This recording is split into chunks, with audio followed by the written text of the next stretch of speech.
प्रतिरक्षा तंत्र पार्ट चल रहा है और इस पार्ट का आज ये लास्ट टॉपिक है, आज ये ख़त्म हो जाएगा। छोटे छोटे 2 टॉपिक हैं, उनको डिस्कस करेंगे और उसको पूरा करेंगे। एक बात करेंगे एलर्जी की, एक बात करेंगे स्व प्रतिरक्षा विकार की, और एक लास्ट टॉपिक जो वैक्सीनेशन है उसको डिस्कस करेंगे। सिंपल सा ब्रीफ में डिस्कस करें, बहुत छोटे से टॉपिक हैं, ज़्यादा बड़े ना RBSC में है ना NCERT की बुक में है, लेकिन तीनों टॉपिक डिस्कस करेंगे। मैं एक बार नाम लिख देता हूँ तीनों टॉपिक के। फर्स्ट आपके एलर्जी, दूसरा टॉपिक पहले स्व प्रतिरक्षा विकार ले लेते हैं, स्व प्रतिरक्षा विकार। उसके बाद एलर्जी डिस्कस कर लेंगे क्योंकि स्व प्रतिरक्षा विकार काफ़ी छोटा सा है। और तीसरा बात करेंगे टीकाकरण।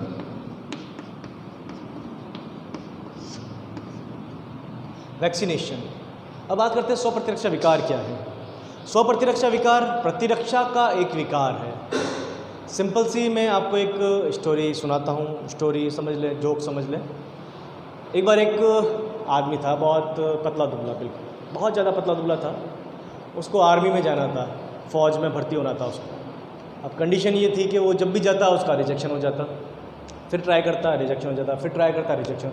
तो बार बार वो ट्राई करता, उसका रिजेक्शन हो जाता। रीज़न बहुत ज़्यादा पतला दुबला था, उसकी बॉडी फिट नहीं थी, लेकिन उसको जाना था आर्मी के अंदर, उसको देश के लिए शहीद होना था। उसने जाकर फिर लास्ट में पूछ ही लिया उससे, जो वहाँ जो लोग भर्ती करते हैं उन्होंने पूछ लिया क्यों बार बार। उसने कहा मुझे देश के लिए शहीद होना है, कुछ भी नहीं करना, सिर्फ शहीद होना है। उसने कहा कि ठीक है चलो, इसको जब शहीद ही होना है तो इसको ले लेते हैं। उसने कहा कि बस इतना करना कि जब भी वॉर हो ना, कोई किसी भी कंट्री से, किसी भी देश से वॉर हो, तब लड़ाई हो, तो मुझे मेरे कंधे पर एक बड़ी वाली गन मशीन रख देना जिसमें गोलियां कभी ख़त्म ही नहीं हो, और मुझे धक्का दे देना आगे की तरफ, तो मैं आगे जाकर और गोलियां चलाता रहूँगा, सबको मारता रहूँगा। ठीक है, उन्होंने कहा चलो ये शहीद होना चाहता है और इस तरह से जो है ये काफ़ी दुश्मनों को मार भी देगा, शहीद भी हो जाएगा, सारी चीज़ें। तो हुआ ये कि फिर जब लड़ाई हुई, वॉर हुई, तो उस टाइम उसको फिर बड़ी वाली गन मशीन जो थी उसके कंधे पर 2 जनों उठा के रख दी, बहुत सारी गोलियां उसमें लगा दी और उसको धक्का दे दिया आगे। तो वो आगे चला गया, क्योंकि चल भी नहीं सकता था, इतना वो था भारी वो, और वो खुद इतना हल्का था। तो फायरिंग करनी स्टार्ट करी, बढ़िया अच्छे दुश्मनों को मार रहा है, सब खुश हो रहे हैं, बढ़िया मज़ा आ रहा है सबको, है ना, कि वो सामने खड़ा, और सामने खड़े होकर बाकी सब छुपे हुए थे बंकर में, और तो वो सामने खड़ा होकर गोलियां चला रहा था। अब हुआ ये कि सामने से एक तेज़ हवा का झोंका आया और वो उल्टा घूम गया।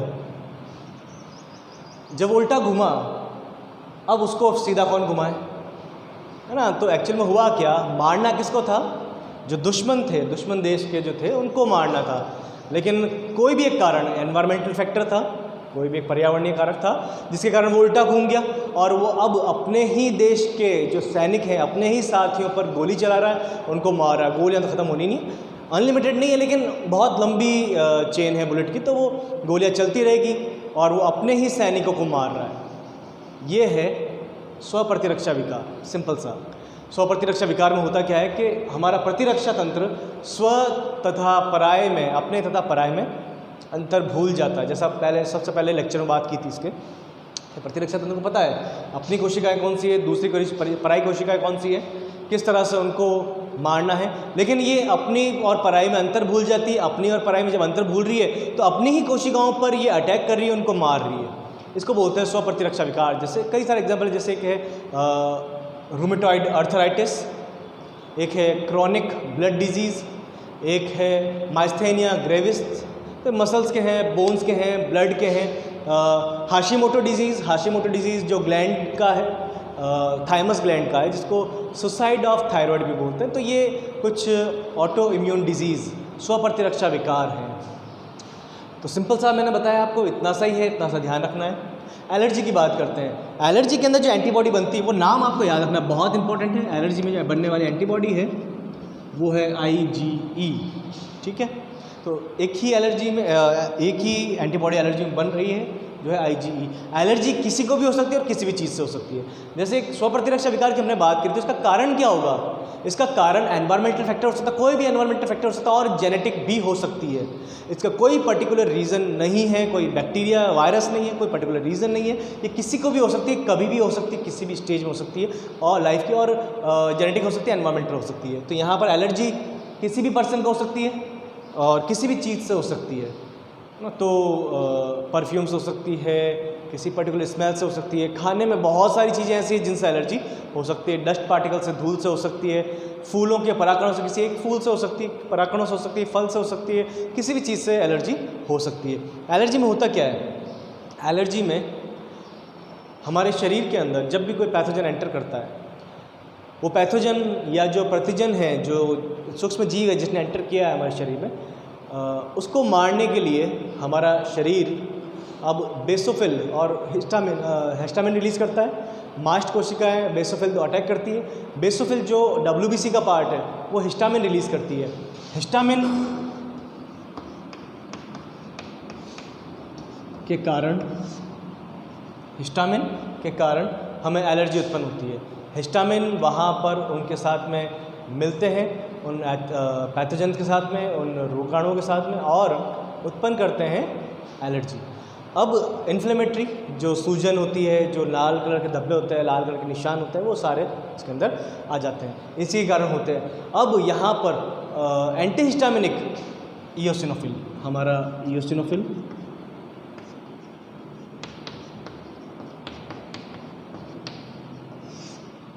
जो एंटीहिस्टामिनिक है,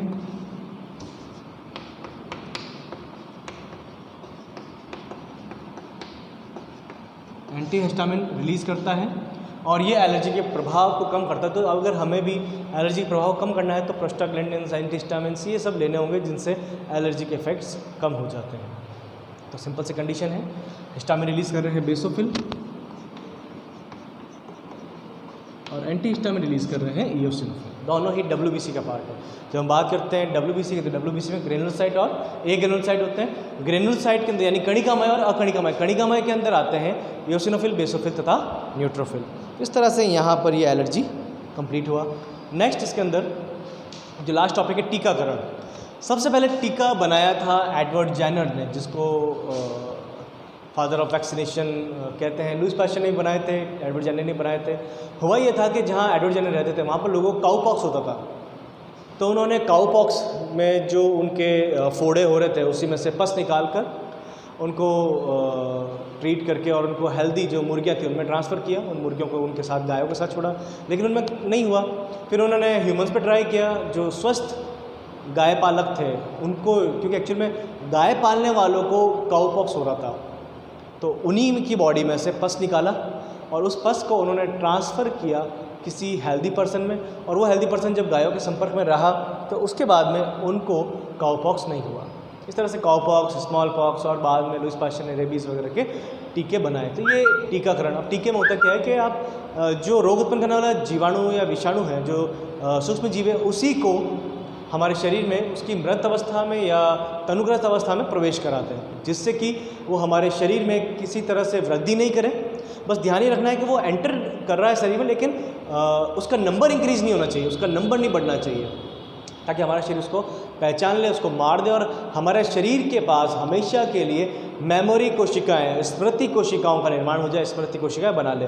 हमारा शरीर 20 स्मृति कोशिकाएं, 30 स्मृति कोशिकाओं का निर्माण करता है, जो अगली बार आने वाले प्रतिजन को पहचान कर बहुत तेज़ी से, बहुत ज़्यादा तेज़ी से अपना जो एंटीबॉडी है उनका प्रोडक्शन कर देते हैं, उनका निर्माण कर देते हैं। तो यहाँ पर टीकाकरण के अंदर अलग अलग तरह से प्रतिरक्षी होते हैं, जैसे प्रतिजन होते हैं या जो टीके होते हैं जो बनाते हैं। तो हम बात करें इनकी, तो सबसे पहला तनुकृत, दूसरा मृत रोगाणु, तीसरा विष या टॉक्सॉइड, चौथा रिकॉम्बिनेंट या पुनर्योगज, और लास्ट जिसके अंदर जेनेटिक इंजीनियर्ड, आनुवांशिक